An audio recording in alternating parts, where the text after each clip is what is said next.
So I wanted to do this video to address something that I see happening in the comments a lot, particularly on the videos about avoidance, or when we're talking about ex-partners who were avoidant and who didn't show up for us in the way that we needed. Because there's a real balance that I want to create between understanding yourself, understanding your needs, understanding your triggers, understanding your worth, and really knowing how to set boundaries and stand up for yourself in a situation where someone is not showing up for you. That's really important because it's going to help you going forward to know red flags, to know when to set boundaries, to know when to say no. Okay, so that's what we've been addressing. But the other side of this is where we go, we've been too far this way and shut down. We've been people pleasing, we've been doing everything for someone, and we've been really blaming ourselves for the breakdown of a relationship. And then sometimes when we start to realize, oh my God, it's not all me, it's not my fault, actually there was a co-creation involved, and we can swing the other way, the other side of the pendulum goes to this way, and we go, oh my God, I can't believe how bad they were for me. I can't believe how selfish they were. I can't believe that I didn't see this toxic person for what they were. And it becomes the other extreme. But actually, what happens after a breakup is you kind of swing between both sides, and eventually you end up regulated in a place where you can say, you know what, this person isn't bad, but the way that they were being was not right for me. And I can own that and honour that and know that that's true, and still be able to own the fact that I loved them and I wanted it to work.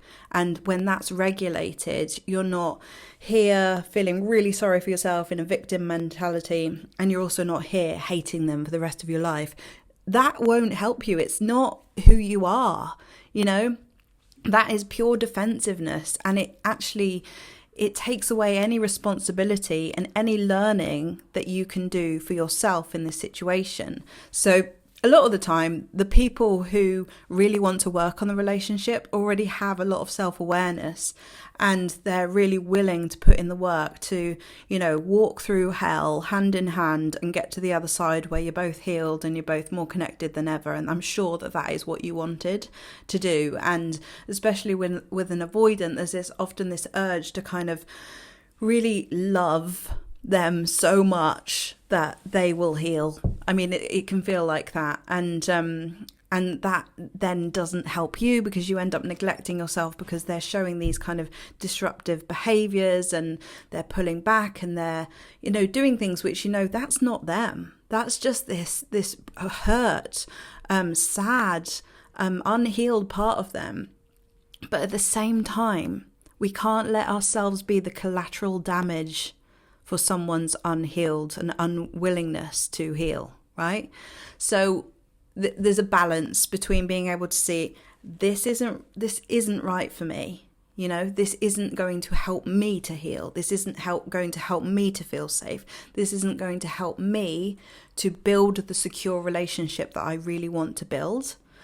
And also, this person, when you get to the capacity to have felt and processed the grief and the disappointment about this situation, you're able to lovingly look at this person and say, I did love you, and maybe I always will, but I know that the way that you are right now is not right for me, is not even right for, maybe not right for anyone.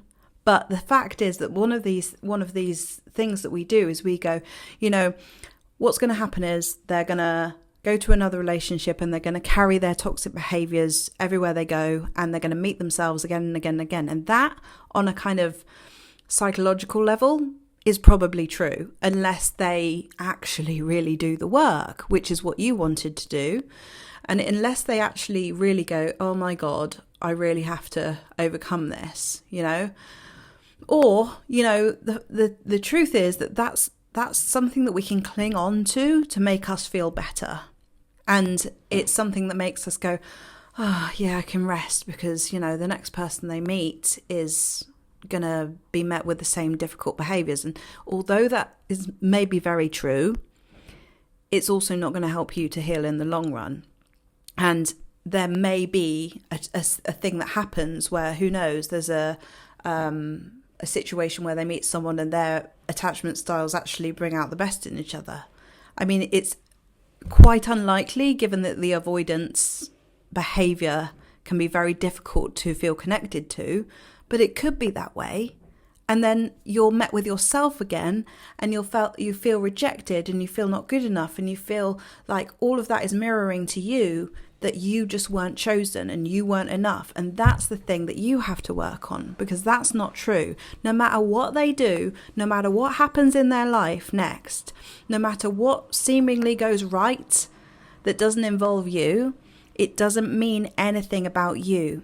You poured your heart and soul into this relationship, and yet the truth remains the truth, that this person may have not been showing up for you in the way that would have helped you to create the relationship that you want. And you have to be able to acknowledge that that's the truth. And there's nothing more complicated than that. There's no, you're not good enough. There is no, you're not lovable.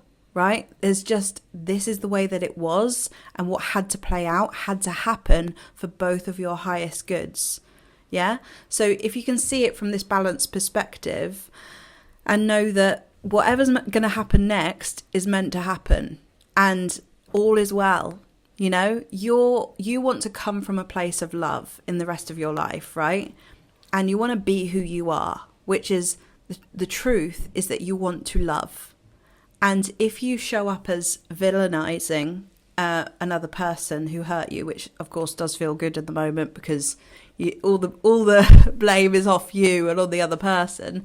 But the thing is, if you do that, you're missing something that needs to be seen. You're missing the ability to feel and process that grief, which inevitably will come up later.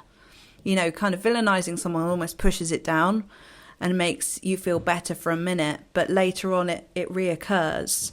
And so unless we actually feel and process and somatically kind of deal with that, we end up facing those feelings anyway. So it's really important that we acknowledge how we're feeling. And you can do this with friends, you can do this with a coach. I'm very happy to help you do this. You can do it with a mentor or a therapist, you know, but whatever you do, it's about finding the balance of the truth and the truth. Like, the truth is that, yes, it was this way and it was difficult. And the truth is also that no one, if you can see it like this, that no one is bad, no one is wrong. Everyone is just a little bit screwed up from their childhood. And yes, also the truth is that I agree that we have to be with people who are willing to take responsibility for their actions and willing to take responsibility for the way they show up and the way that they affect people. And if you're with someone who's not willing to do that, that's not going to be good for you. It's just not going to work for you. And so your standards have now changed, right? And that means that you can compassionately see, this is where they are. You know, this is where they are. It's not right for me. And I wish them well. I wish them healing. I send them loving energy, but I'm going to protect myself now. Do you see how different that feels? It's a different type of processing and healing this, rather than villainising them. Because at the end of the day, you don't want to be that person, and you wouldn't like it if they did it to you, which they might, but don't follow their lead. They'll meet themselves with that as well. And you just have to show up as the love that you actually are, you know? And that, by the way, doesn't mean texting them being like, oh, these loving things, you know, you've got to protect yourself. So I hope this message has come across as I've intended it, which is that your healing is a priority, and that you are the person that really threw everything into this relationship and wanted to love this person. And you also have to now protect yourself from what is not going to work for you. And that doesn't mean that anyone's bad or wrong, but it might mean that someone's not quite right for you at this moment. And again, it doesn't mean that things can't change, but this is the way that it is right now. And you've got this. Everything's fine. All is well. So I hope you found this video useful. If you'd like any more information about how you can work with me, one-to-one or in a group setting, there's lots of information on my website, and I'll see you in the next video. Bye.